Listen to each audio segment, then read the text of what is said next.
from a Pennsylvania prison last week has now been captured 25 miles away. You can see him right there. That's Michael Burham, and he was rearrested after police received a tip from a man whose dog had been barking at a person claiming to be camping near their home. The man recognized Burham and immediately called the cops before leaving the area. Police arrested the fugitive and reported stockpiles of supplies at his campsite. The man is known to be an outdoorsman. I am very happy to be standing here in front of you to announce the capture of Michael Burham a short time ago here in Warren County. I want to thank the residents of Warren County and the surrounding area for their patience through all of this. I know it was challenging for them. I know they were nervous. I know they were scared. But, they remained gracious to all of our people and were very, very helpful to all of us. This weekend is bringing an intense heat wave to tens of millions of Americans. Dozens of records could fall in parts of the South and West. Wendy Gillette reports from New York on the highest areas of concern. From Los Angeles to Phoenix to Las Vegas, an intense heat dome is bringing dangerously high temperatures and humidity. It's just the heat that probably because we're not used to it. A juice stand did brisk business near the Las Vegas city sign. Tourists sweltered while waiting to snap pictures, devising strategies on how to stay cool, as forecasts predict the temperature will hit 117 degrees on Sunday, flirting with record highs. Probably walk through the resorts, take advantage of the shade when you can. It's even hotter in Death Valley National Park in California, where signs warn against walking after 10 a.m. It could rise above 130 degrees this weekend and possibly set a world record for the hottest temperature ever measured on Earth. Further north in Sacramento, the mercury may spike to 110 degrees. It's been very hot. I feel like I'm a roasted chicken. Temperature records could also fall in parts of Europe. In Venice, Italy, umbrellas provided some relief from the searing sun. In northern Israel, Prime Minister Benjamin Netanyahu was hospitalized, saying he suffered dehydration after spending a day at the sea with no hat or water. He says he feels very good, but warned others to take precautions. A common refrain around the world this weekend as the dog days of summer take on new meaning. Wendy Gillette, CBS News. Israeli Prime Minister Benjamin Netanyahu is out of the hospital after suffering from a dizzy spell on Saturday. He was discharged after an overnight stay full of checkups and constant monitoring by doctors. Netanyahu was also given a heart device to track his activity. His office says he's feeling good after receiving normal test results. Yesterday, I spent time with my wife in the Sea of Galilee, in the sun, without a hat, without water. Not a good idea. So, first of all, I want to thank all of you for your concern, and also to the excellent teams here at Sheba who examined me. Thank God I feel very well, but I have only one request from you. We are going through a heat wave in the country, so I ask you, be less in the sun and drink more water, and let us all have a good week.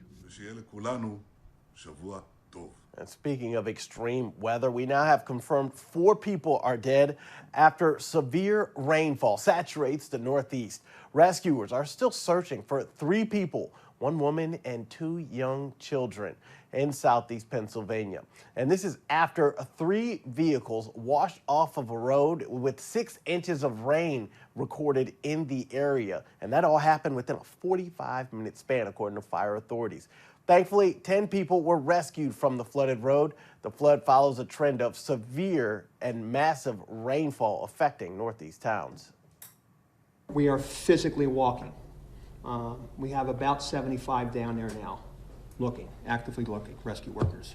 We are treating this as a rescue, but we are fairly certain we are in a recovery mode at this time.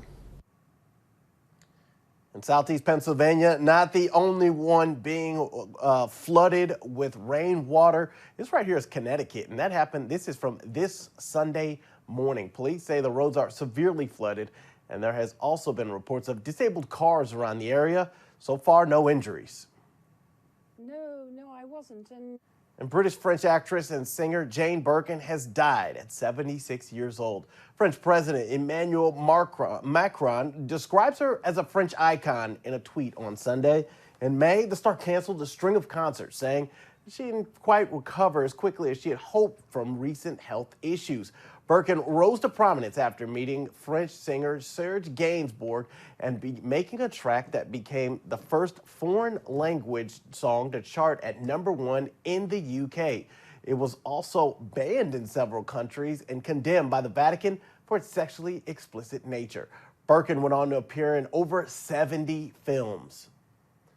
And with the writers' strike in action now, writers, actors, and workers in between have been fighting since Thursday for their voices to be heard, especially with factors like streaming and artificial intelligence affecting important aspects like pay and residuals. But for a Kentucky woman who moved to LA for work backstage, she's concerned about what the film industry looks like once the smoke settles. WKYT's Kelsey Soto has more on her story. Huge community, but we love what we do, like that's why we do what we, it's crazy. It's a crazy business, crazy hours. We don't eat, we don't sleep. We love to do what we do and to create content. She's just an Eastern Kentucky girl living in LA. Stacey Beisel says she grew up doing her friends' hair and makeup for special events. So after graduation from UK, while she didn't have any big plans or dreams of taking on Hollywood, it was a natural fit. I worked on The Gray Man, Never Have I Ever, a show out there called Expats that's coming out maybe soon. As a member of the local 706 Journeymen and the IATSE union, she tells me she's been out of work since March. That's when production began pulling back. The strike has trickled all the way down to caterers and even cleaning crews. There are a lot of writers who live, like a lot of people in this country, paycheck to paycheck. And they love what they do, and they bring us the stories, and they bring us, really without them, we wouldn't have anything to watch. She says it's easy to look at people in the City of Angels and assume they're wealthy and rich. However, so much of California's economy is tied up in the entertainment industry. She says she just wants to see everyone get what's fair, all in a day and age where streaming and artificial intelligence are entirely new players in the game. One of my friends said, this is like our industrial revolution. Hollywood as you know it is not going to be Hollywood after this strike is over.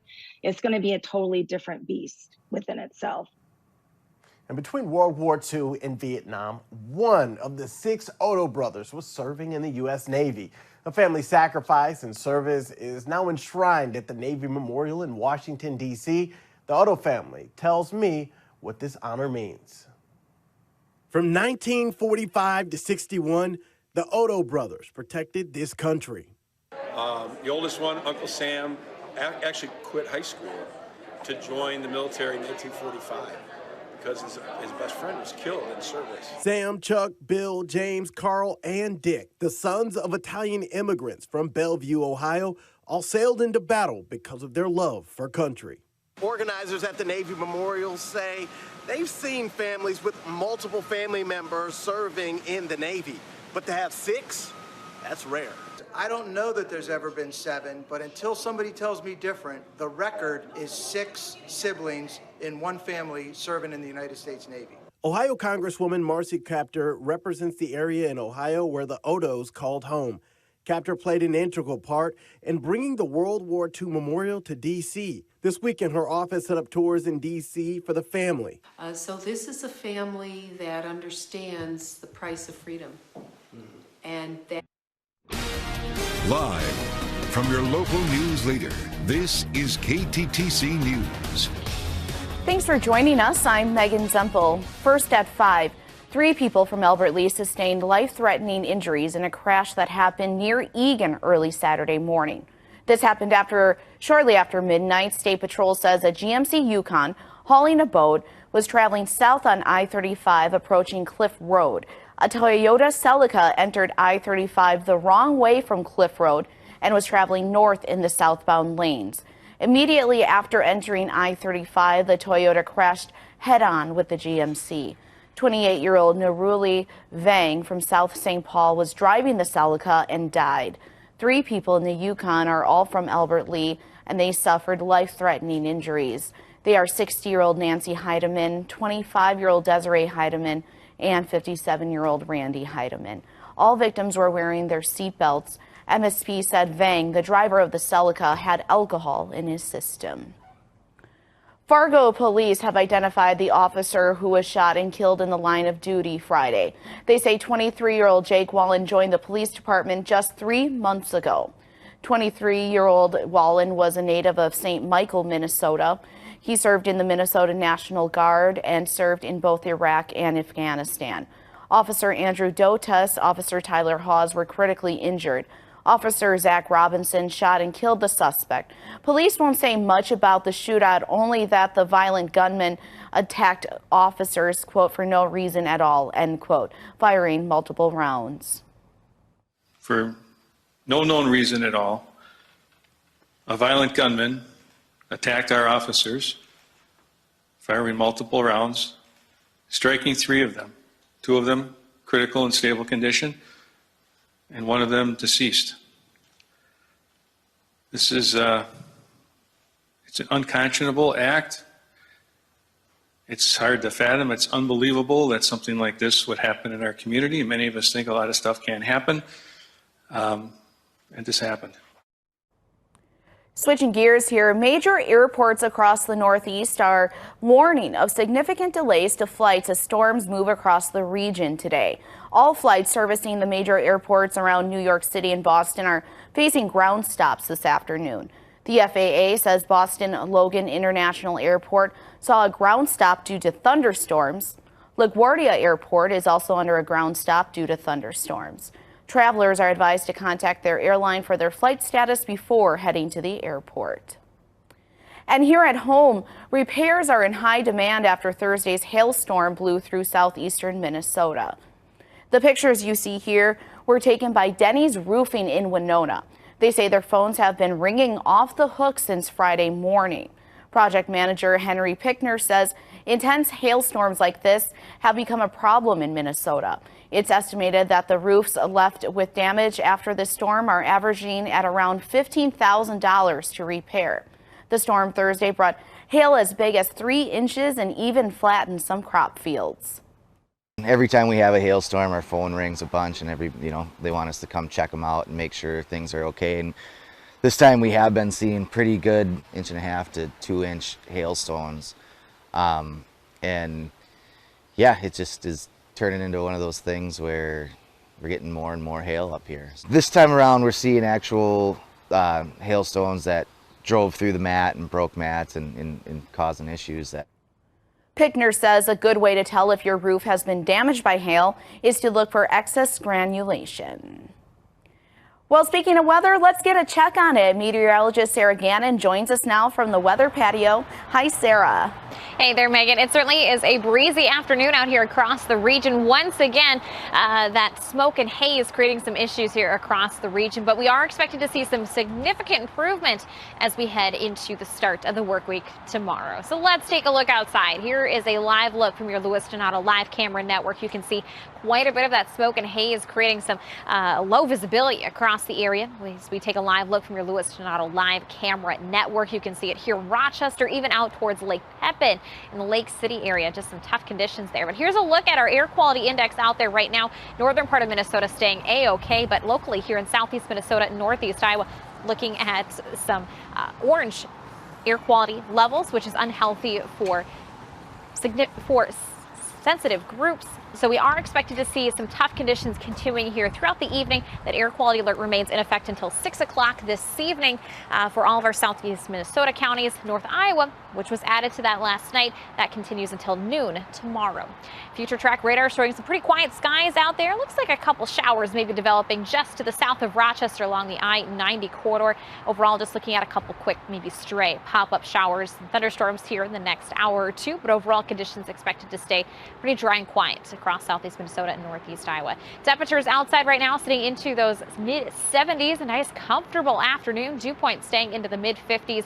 Winds, however, on the breezy side, anywhere from around 10 to 20 miles per hour. The rest of the evening looking to stay on the quiet side. We'll watch out for some of those stray shower and thunderstorms to pop up in the next hour or two, but overall expected to see a pretty quiet evening. Temperatures tonight a little on the cool side, looking to drop back towards those low 50s, but we're tracking some pretty seasonal temperatures ahead for the upcoming week, in addition to some more sunshine. Unfortunately, Not good news when it comes to the precip forecast, as we continue to see very limited rain chances ahead here. We'll talk about all those forecast details in your First Alert weather coming up in just a bit. Megan. All right, thank you, Sarah. Well, it's been nearly 2 months since an apartment building in Davenport, Iowa collapsed, killing 3 people, and now the community is working to make sure their memory isn't forgotten. About 50 people marched from LeClaire Park to Davenport City Hall as part of the Quad Cities Movement March to raise awareness for those who lost their lives on May 28th at the building collapse at 324 Main Street. The marchers began with a prayer and then took to the streets with megaphones and signs. Organizers say there will be vigils for the 3 victims of the building collapse every 28th of each month. I would plead for the city officials, along with Wold or anybody that has ties to this, inspectors, anybody that knew why it happened and was part of the problem, to just come up and face it. Resign now. We are coming for everybody. GOP presidential candidates get busy as President Biden heads to Philly to talk Bidenomics on the campaign trail. Washington Bureau reporter Ryan Henson has a preview of this upcoming week in Washington. Republican presidential hopefuls continue to jockey for position and a boost in the polls now that the GOP primary is only 6 months away. Former Arkansas Governor Asa Hutchinson is scheduled to unveil his pro-police policy to the National Press Club on Monday. On the same day, former South Carolina Governor Nikki Haley is set to give a speech to the American supporters of Israel. Israeli President Isaac Herzog will visit the White House on Tuesday. President Biden plans to celebrate the U.S.-Israeli alliance on the 75th anniversary of Israel's independence. Now, after the visit, Biden heads to Philadelphia on Thursday to give a speech on Bidenomics, his middle out, bottom up, top down economic plan. The economy is still Americans' top concern. The Senate is set to vote on a controversial military spending bill. Last week, the House narrowly passed the National Defense Authorization Act, which controls the military's budget. Democrats cried foul when Republicans amended the bill to add conservative priorities like restricting transgender health care, gutting funding for abortions, and eliminating Pentagon DEI programs. And that's your look ahead in Washington. I'm Ryan Henson. Closer to home, another successful IOTA Days has come and gone. Although it's the last day, there is still so much to do. The morning began with the Belgian waffle breakfast at the IOTA Legion. This is one of the biggest fundraisers of the year for the 4-H in IOTA, named the Wonder Workers. They help serve Belgian waffles and sausages. Also this morning was the 18th annual car show. Spectators could pick their top 25 of more than 130 cars, with the winner receiving a plaque. A few of us are car nuts, and we got involved and came up, let's put one on. So we do a nice short one. We're out here early in the afternoon, and no one has to stay till 4 o'clock and cook. We're out here by 1 o'clock, and everybody's happy. We are having our waffle breakfast for the IOTA Wonder Workers, and it's our big fundraiser for the year. It promotes kids joining 4-H, whether you have an animal or not, and it helps accommodate the projects and the camps that are put on throughout the summer. The fun continues tonight at 7:30 with live music at the O'Brien's Pub. Well, we are celebrating 70 years at KTTC this week. Up next, we're taking a look at this past decade as KTTC was there for it all. Stay with us.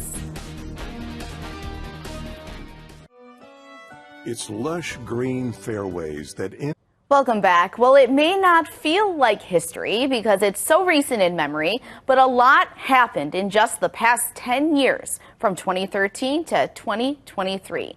KTTC was there to cover it all. Caitlin Alexander takes us back.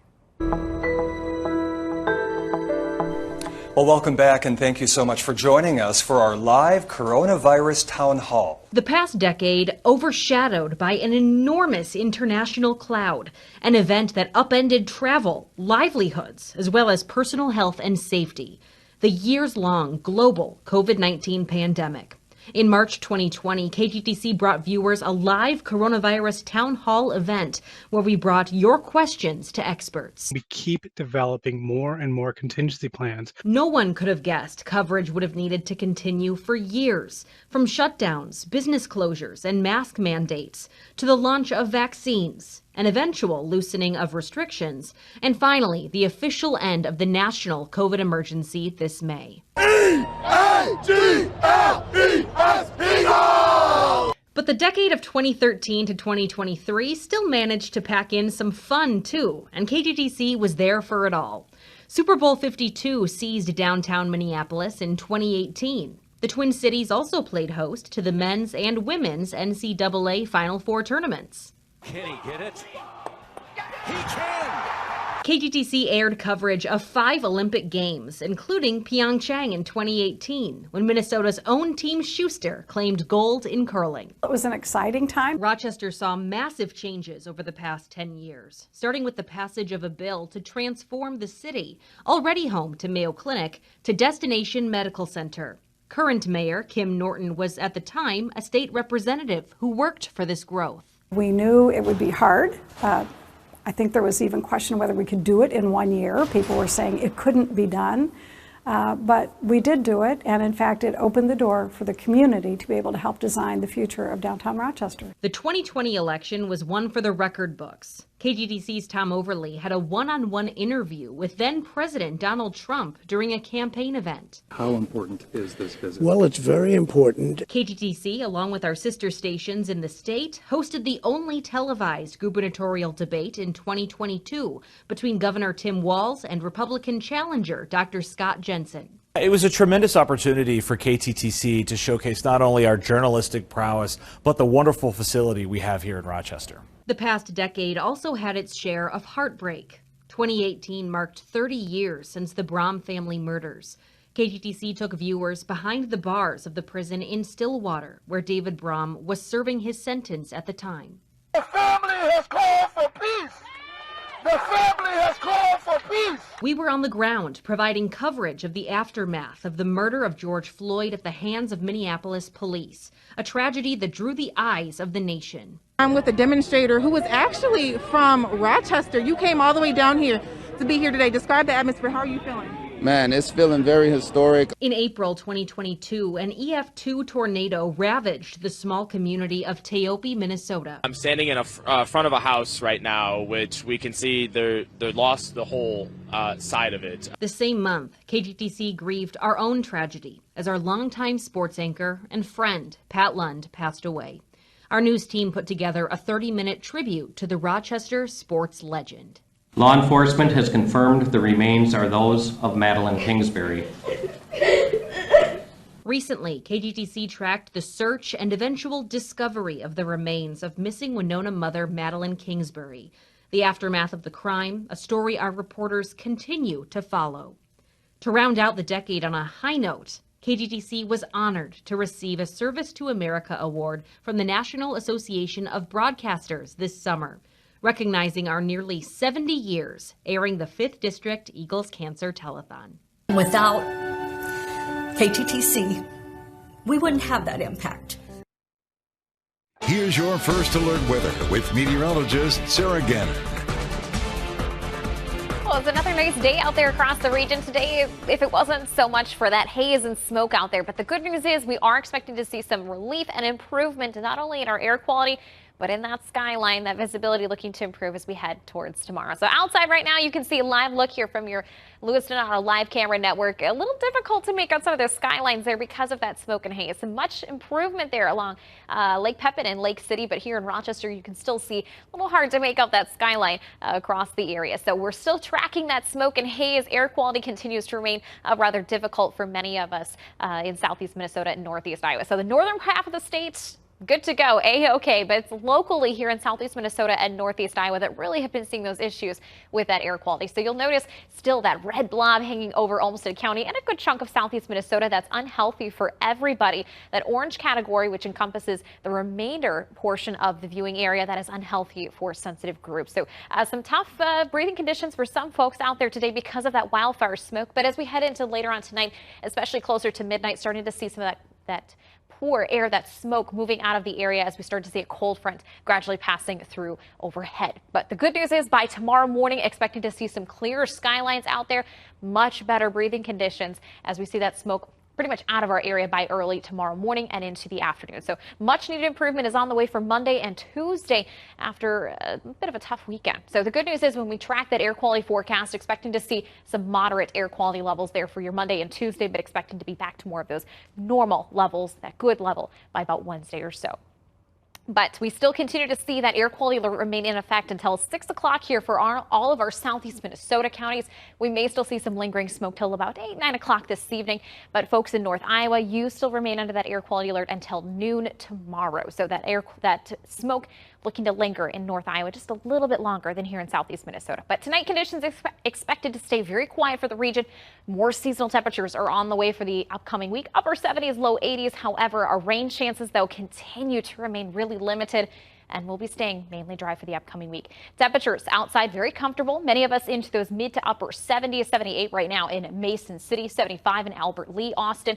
We're 74 right now for that temperature here in Rochester. As we check in with your future track radar, most of us staying pretty clear and quiet. We are starting to see a few pop-up showers developing towards Preston into Fillmore County. A couple spots there towards Mower County towards the Austin area. So we're going to watch those spotty showers develop here this afternoon, but severe weather not expected, just a couple raindrops here and there. The majority of us will stay pretty dry.